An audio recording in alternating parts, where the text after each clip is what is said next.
What's up, everybody? Welcome to another episode of Hard Hat Highlights. This is where we sometimes go over some of the things that happened during our work week, and then, of course, my counterpart, Jason, has scoured the internet for some interesting topics and headlines that we get to unpack and poke fun of and give our 2 cents on.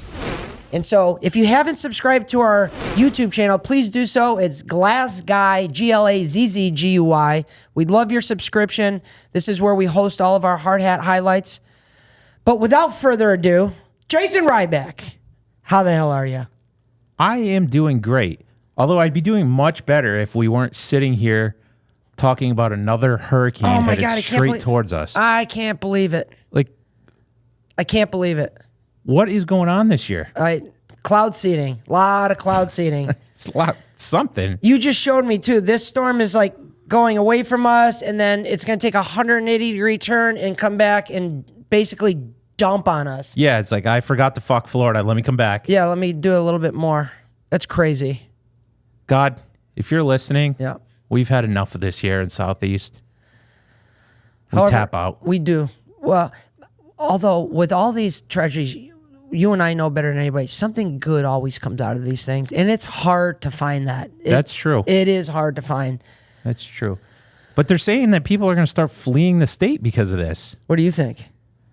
I mean, I can see where that would make sense, but I'm going to tell you, I haven't seen it yet. With the traffic out there, and it's getting thick that time of year. Oh my God! This morning, I got to tell you this. This really set me off. So it's kind of drama. It's kind of more of a pet peeve of mine. Ooh, we haven't done pet peeves in a while. But if you have any kind of common sense, I don't think this is a pet peeve. I think this is just a realistic expectation. What happened? So I'm sitting in traffic in one-lane road. We're at a stop, and all of a sudden the cars in front start moving. The car in front of me stays stopped, and there's about 7 car lengths in front of him of nothing. Give him a little boom, boom. Gave him a little toot. What does he do? Oh, that triggers me every time. Like, you didn't move and I'm the asshole? Were you screaming at the windshield basically like you're in a bar? Yeah, like, motherfucker, it's not my fault. No, I was giving him the same thing back. Like I did the same thing. I'm like, move. What the fuck? Like, I have been that guy that you're talking about. However, we get to a red light, I'm doom scrolling, boom, boom, boom. And then I quickly realized that there's a quarter mile ahead of me with no cars. And if they toot behind me, I know I fucked up. So I literally 0 to 100 as fast as the vehicle will go. Oh, yeah, you got to get out of Dodge. And I'm gone. I've also been in your situation where I just think when the horn is coming from behind somebody, inherently, it's automatically, what's this asshole tooting? It's just a negative thing almost every single time. See, I get that a little bit, but for me, I feel more embarrassed. And I kind of like, I fucked up, so I just kind of wave like, hey, sorry, you know. That's a smart thing to do. But to try and turn it around on me, I'm like, get the fuck out of here. And I know he wasn't on his phone because this guy was quite old. I'm sure he had a jitterbug. So you didn't take it to the next level and follow him to wherever he was going and key his car and tell him you're going to blow it up when he goes inside? Give him a wedgie with his Depends. Man, well, in other traffic news, did you see what happened last night at Florida Gulf Coast Town Center? I did not. An SUV ran through the front window of the Red Robin restaurant. Oh, God. I often worry about that happening here at our store because when it's raining, sometimes they pull up under that kind of porte-cochere. And, yep. A lot of the demographic in here in Naples isn't necessarily all young. There's a lot of elderly people, and I just worry that they're going to crash through our front one of these times. Yeah, I think about that too. But it actually reminded me of the time it happened at a restaurant here in Naples, Pastrami Dan's. I remember your reaction. I felt this. I'm going to get heat for saying this, but I'm not a liar. And I've always been told, Keith, be yourself. So I'm going to be myself. I was fucking happy when I said, now, assuming nobody got hurt, which I don't think anybody got hurt at Pastrami Dan's when that happened. You were happy? I was happy to see the car go through there. Pastrami Dan's and I've told this story before, but I think it's worth saying again. One of the most embarrassing situations that I had in my business career took place at Pastrami Dan's. It was about 2005. I did my first cold call for a builder that actually was willing to capitulate with kind of, it wasn't a lunch and learn, but I offered to take him and his office staff out to lunch. And while they were eating, I wanted to pitch our goods and services, and I'd pay for their lunch. So they said, no problem. We love to go to Pastrami Dan's. It's right next door. We'll meet here tomorrow at 11:30. And I left there feeling on top of the world. Got there at about 11:15. I'm there a little early. Watched the contractor and his group of professionals go in. And if you've never been to Pastrami Dan's, it's kind of old school. You go up to the counter, you kind of yell your order out. They only have like 2 or 3 items. And then you pay at the cash register, and your food's already ready, and you take it and you seat yourself and you clean up after yourself. So, of course, I let them all go first. I get up to the register and credit card, company credit card. And he says, no, it's cash only. And I could just feel the blood draining from my face because here I have nobody else to ask. So I go into survival mode and I say, listen, I'm going to do better. I'm going to give you the keys to my car, my cell phone, my credit card. You just hold this. We're going to finish eating, and then I'll just run, not drive, run to the ATM across the street and get money, and I'll be right back. Young kid, no, we don't do that. Like making a fucking scene. I could have strangled this kid. Well, he was making a scene so much that the builder caught wind of this. He calls me over, kind of busts my balls a little bit, and gives me $100 to pay for the lunch. At the time, there's no way you could buy $100 for that many people today. Right. And I finished the lunch, and to his credit, we actually still do business to this day. You know who I'm talking about. He was very professional, and he didn't miss the opportunity to bust my balls, which I don't blame him. But I'll never forget that situation there. And so when I saw that car in the news, I think Tim Aiken posted it when I first saw it, go through Pastrami Dan's, I felt karma. I'm a big believer in karma. Like what was going around came around. And I'm sure I'm not the only one that's ever been put in that situation. And just a little footnote, anybody that's only taking cash nowadays to do business, or I put them into 2 categories. You're the drug dealer, or you're somebody who's trying to avoid paying taxes. No reasonable business in this day and age is not accepting credit cards, checks, Bitcoin, Venmo, cash only. I mean, what a red flag to take cash only. Yeah, that's a little shady. That's suspect, right? Do you think that when they crashed through the side of the building and they got it repaired, that they just handed them a duffel bag full of cash? Yeah. Some paisan walked out the back door with a fucking duffel bag full of cashola. Slime balls. Problem with that is, too, and we've seen this on other businesses, I don't want to throw them under the bus, but if you operate on a cash-only basis and you're doing it to basically avoid paying taxes, at some point, if you ever want to sell that business, no bank or no reasonable business individual is going to pay you for what you're worth because you can't prove it. Right. So it's a short, no pun intended, it's a short bag. It's a short bag to do that. Fuck them. I never went to that place after that. I never ate at that place. You're talking almost 20 years later since the, what do they call it, Cash Gate at Pastrami Dan's. Sounds like you can hold quite a grudge. I do. I have a tendency to do that. If I draw a line in the sand, it'll have to be an act of God for me to go over that line. A lot of times I won't go over the line once I cross the line. Or I draw the line in the sand. When you talk about lines in the sand, you ever heard of an ice rink in the sand? I haven't.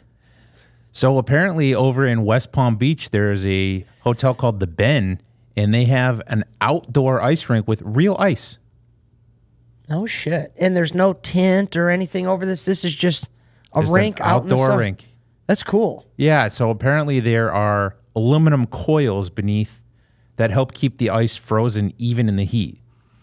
It's a little bit different than the way they normally cool ice, which is pretty cool because there's been a lot of talk, over the past several years about potentially having an NHL Winter Classic here between the Florida Panthers and the Tampa Bay Lightning, and everyone says, well, how the hell are you going to keep the ice frozen? Well, I guess That's got to be powerful technology because you and I both play hockey. You know what kind of pain in the ass it is if you get a layer of like water or spot. awful. The puck doesn't go anywhere. It's shit ice, yeah. Yeah, and then the puck Soft. stops. And yep. So even in Massachusetts during the summer, the ice would be different. Yeah. And that's in an indoor rink. Yep. So it's got to be pretty powerful technology. And apparently they have others of these. Like there's one in Phoenix, Arizona, another one in Scottsdale, and one in Sacramento as well. So I guess it's catching on. That's cool. I might want to check that out. It's in West Palm Beach. Yeah. Well, if you take the kids, don't forget to pack lunch. Like popular kids sandwich Uncrustables has just been in the news. Apparently NFL teams are consuming quite a bit of these. What? So I guess for pregame snacks, NFL players like to wolf down a couple Uncrustables. I guess it gives them a little carb boost. They like the peanut butter for the protein. But I did a little digging on this, and so the number one team in the NFL for consuming these is the Denver Broncos. They go through about 700 a week. But on average, they said that teams consume about 80,000 of these per year. So if you take that and multiply it by 20 or 32 teams, they account for about $2.4 million of revenue for Uncrustables every year, which Uncrustables just said that they were a $1 billion company this year. So if you consider that, the NFL actually accounts for about 2.4% of their annual revenue, which is insane. You think, okay, 2.4%, that's a small number, but look at the amount of people that, a billion's a big dollar, right? But these things are going for like 89 cents a piece when you buy them in like a value pack. So a lot of people are choking those down. Yeah. I mean, all the kids get them in their lunch, soccer moms like to pack them. They're easy. So with all that, still it's NFL teams that I would argue probably have the largest market share of it. Well, outside of kids going to school lunch. Yeah, but I'm saying as a single organization. Oh, yeah. Wow. I've never even had one. Really? Yeah. All right, we're doing Uncrustables next week. We're going to do them right here on the show. I've seen them. I've never had one. I guess people do all sorts of crazy stuff with them now, too, like adults. Like they'll stick them in the air fryer and it gives them like a little crisp, and like they do all sorts of stuff with it. That's wild. Yeah. Well, just in time for Christmas shopping, you got to head out and get, I mean, we have girls, so, fortunately for you, yours are beyond the point of dolls, but I still have a young one that likes to play with dolls. And she actually asked me a few weeks ago if I would take her to see this new movie, Wicked, inspired by the Broadway musical about Wizard of Oz. So apparently Mattel has come out with these Wicked dolls, and on the back of the box, they have a QR code which leads to their website. The problem is when you scan the QR code, it goes to wicked.com, which is Wicked Entertainment pornographic website. My God, this is a real story. So it's a true story. So it takes you to an age verification, but there's all these explicit things in the background. So these kids are like, oh, mommy, I'm going to go look at what other dolls they have. And there's some real life dolls they're seeing there. Oh my God. So is this a prank? Is this, a bad actor within the company, or is this Mark? I don't understand. It could be one of many things. It could be just complete marketing genius. Well, how would it be marketing genius? Well, because what better way to bring attention to your product than something like this? Okay. Scandal always draws attention. Yeah, you're right. So you've got that. It could be just an innocent mistake because obviously the movie's called Wicked. They put wicked.com. Maybe someone just, it was an innocent mistake, or there was a prankster within the company and they said, watch this. This is like sometimes in some of these Disney movies, like, or Finding Nemo, like there's a spot where like a fish is swimming by and it's got. Yeah. You know what I'm saying? Yeah, I know exactly what you're saying. But man, your timing has got to be perfect on one of these things, because I can only imagine the amount of eyeballs that go through and double and triple check these things before they go to market, because it's a global industry, or at least national industry. So the fact that just any random person says, "Oh, I'll take care of the QR code. You don't have to worry about checking on it." Yeah. Well, the thing is, the Mattel has not come out and said anything about this yet. So these things are still on the shelves. Obviously, eventually they're going to pull them. So might be time to get out there and get a collector item because you know that those are going to skyrocket in price once they change it. That is crazy. So the QR code on the back of the kids' Mattel Wicked doll, if you scan it, it takes you to a porn site. That's right. That's unbelievable. It's crazy. You know, another thing we talked about here about the Menendez brothers on the Mark Jackson NBA hoops basketball card. Mm-hmm. I just learned there's another basketball card with the Menendez brothers on it. No way. Yeah, and actually a much more popular player. The card though is from 1994. It's a Michael Jordan card, but the reason it's from 1994 is because it's part of a subset, and it's about like a decade of excellence, I think they call it. So it's, you know, over the past 10 years. So that's one of those photos is them, and it's actually way better than the Mark Jackson one because they're right there, like is it clear same as game? day. No, it's so they went to multiple games between the murder and when they got caught. Yeah. Holy shit. Yeah, so this thing's going crazy right now on eBay. People are all scooping after them up. Yeah. Yeah. But Christmas time obviously is time to spend with family. And some people that were looking to find out more about their family got a little more than they bargained for. How so? You ever send away to like, you know, a 23andMe or No. anything like that? Me neither. I do not trust that. And 100%. well, there's a reason for our feeling. Okay. So a DNA testing company in London called Atlas Biomed, they recently closed up shop and vanished along with all the customer data and their DNA. Oh my God. You could see where this is going. Dude, think about that. Like all the... You could plant evidence. You could do... Yeah. You could do anything. Well, there's that, but Steal then there's... your identity. That's exactly it. All the biometric, you know, methods of security, quote unquote, these days. And someone's got your DNA. I'm not surprised. I'm disgusted by it, but I'm not surprised. That's why you and I don't do it. Human beings, since the beginning of time, you've had bad actors and trying to game the system or corrupt people, or, you know, kind of pull shots. The means in which they do that is constantly evolving. This is just that next layer that, you know, no one saw coming. Oh, this is cool. I can find out about my ancestry and I just send in my blood work. Yeah. And now the company's gone and with all your blood work and DNA. That shit, I'd be pissed. I mean, I think the only thing you find out about your ancestry there is your ancestors are looking at you going, well, you fucking dumbass. Dumbass. Yep, never tried it. Amazon's come out with some new technology in these glasses that they have. They allow you to enter a building and they can give you directions inside of a building. So they plan on having their delivery drivers wear these. And I think it's a great idea. Like I've walked into buildings before and spent, 5-10 minutes trying to find where I'm going. So you can imagine what floor, what unit. Yeah. Some of these commercial buildings, a mall, maybe airport, anywhere. Even if it's just picking up a little bit of time, I got to imagine Amazon is thinking, we got thousands, tens of thousands of drivers. If we could pick up 5 minutes here or 5 minutes there across the whole company, I got to imagine that's a massive savings. Yes, of course. Of course. Now, they did say one of the problems they're having with it is they're trying to find a way to get the battery life to last a full day. And they also want to get the drivers to wear these things. So I guess they're not real good looking. Oh, I can see that. But Someone says, I don't want to wear these glasses because I look like a fool.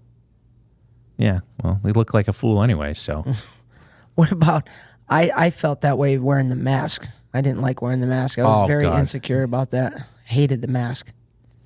You couldn't, I don't know, it was weird. It was like you were, when you were talking to people, it was like you weren't there because they couldn't read your lips, so you just felt like you were somewhere else. It was just weird. I think that situation alone helped exacerbate what we talked about last week about the amount of people that are actually talking to people nowadays versus just communicating through text and email. Yes. That really kind of I've been thinking about that a lot, actually. That's true, because everyone's kind of was hidden behind that mask for so long, and now they're hidden behind a screen. Yeah.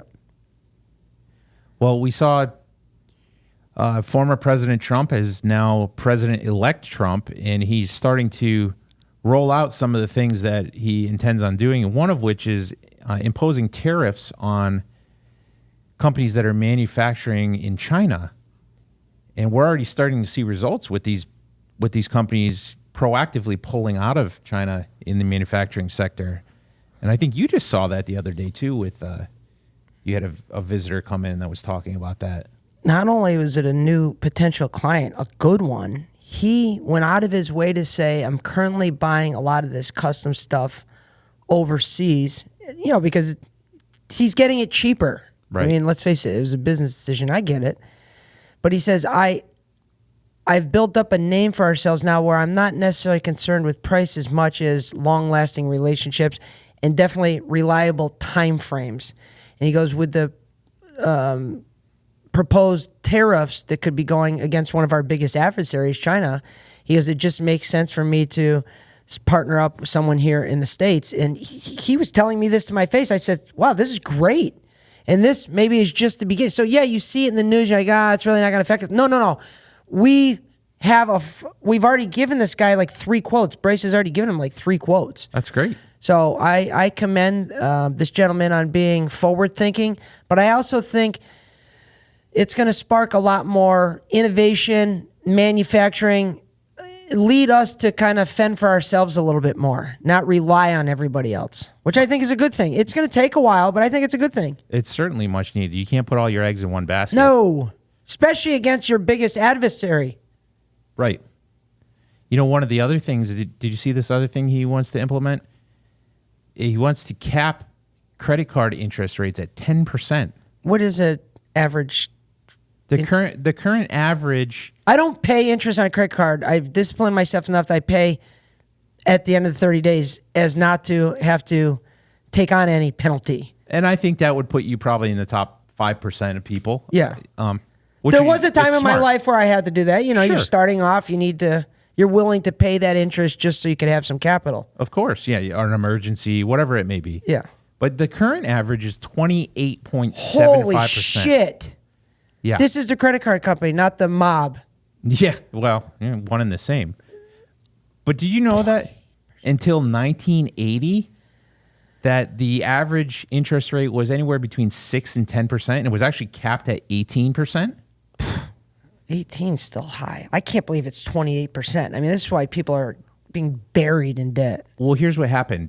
So in 1980, we had what were called usury laws. The state would decide whether to cap something or not.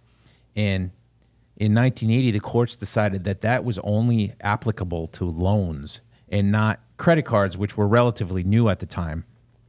So at that point, they kind of almost created this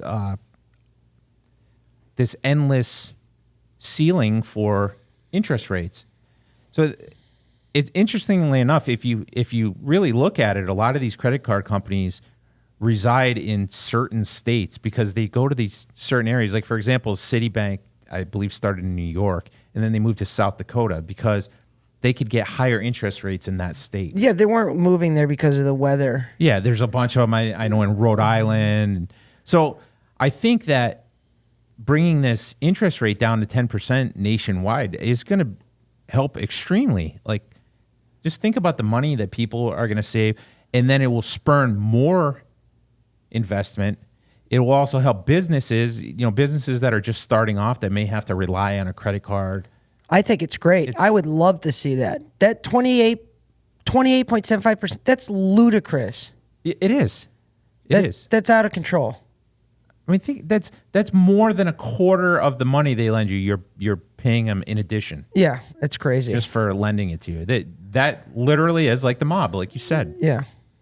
And it can bury your credit. It's just a downward spiral from there once you get in that trap. Yeah, well, not good customer service. But this next story reminds us that good customer service can get you everything. maybe even a relationship with the son you never had. What? So a bakery in Chicago had a longtime customer. This bakery is called Gimme Some Sugar.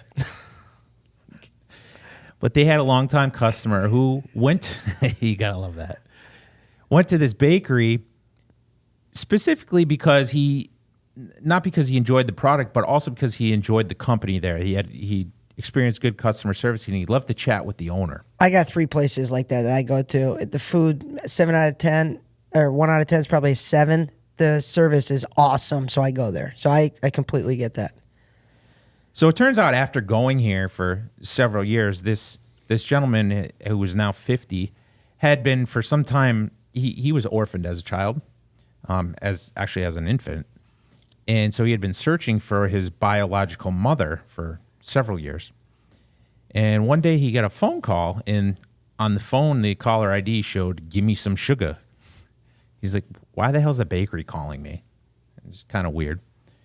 So on the other end of the phone was a voice that said, is this so? I forget the gentleman's name. We'll have to put it up there.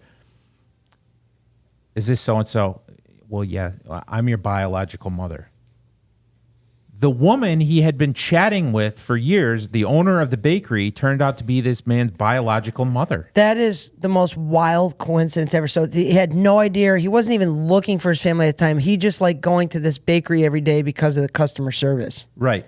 And it just so happened the one person that was giving him the customer service that he enjoyed so much ended up being his mother. Yeah. Is that what you're saying? Yeah. So she was 17 years old when she had him, and right at birth, she gave him up without even seeing his face because she felt it was going to be too hard. And all these years later, because she was, and I strongly say this is because she had good customer service, because if you think about this, if he went into there, and I don't care how good the food was, if the customer service was shit, he probably would have never went back. And when he did finally learn who his mother was, he might not have wanted to have a relationship with her because he'd say, well, she's an asshole just like I thought. Yeah. Or maybe the whole time he thought, I can't believe she got rid of me and I'm going to give her a piece of my mind. But then when he realized, oh, this nice lady I've been talking to for so long is my mother, it changed that perception. There is a massive void in soft skills and high-level customer service at the most basic levels. Hostess, bartender, waitress. I say it time and time again. There's good service, but if you want to be an elite server, one of my biggest pet peeves is when a server starts talking to you, they should never talk about themselves. Even if they're the nicest human being ever, because now you're taking the attention off the customer's experience and you're putting it on yourself. And I know a lot of people that do that aren't even aware of that. But if you find yourself in a customer service position, explaining a story or something that has to do with you to your customer, that's not high-level customer service. No, it goes back to the old, an interested person is interesting. Exactly. Be interested in finding out what their needs and wants are. And yes, that's exactly how it comes. So this is a really cool story. Every now and then you hear something like this that's like, I remember seeing one where it was on Facebook where this guy, he goes, this was a picture of me and my family that we took in Disney World when the kid was like 3 years old. I saw that. And in the background, another family's walking by. And I guess later, 30 years later, the kid in that picture ended up marrying the girl in that background and pre-wedding planning. They were getting some baby pictures put together. And when he showed that picture, the bride-to-be said, oh my God, I'm in that picture. They had no idea. They didn't know each other. It was just completely random. This kind of reminds me of one of those situations. I actually have one of those. What do you mean? So when I first met my wife, it was actually her 21st birthday, and she was roommates with my roommate's new girlfriend. And I had never met my wife before, so we went out it was her 21st birthday. She had a boyfriend. There was a bunch of people there. It was at remember Kahunaville? Oh, yeah. So anyways, I'm there all these years later, she's looking back through these old pictures. We were kind of sorting through some things, and she sees me in the background of a picture from her 21st birthday when we really hadn't even known each other. That's wild. That's cool. Yeah, it's really cool. That's cool. Well, on that note, I'm going to get out of here before the 25-year-old I just sold the wine cellar to comes back and tells me that his mom was my college girlfriend. All right. Well, thank you for watching this episode of Hard Hat Highlights. If you haven't subscribed, please do so. Of course, if you're in need in any glass work, feel free to check out our website at myarchitecturalglass.com. But until next week. See you then.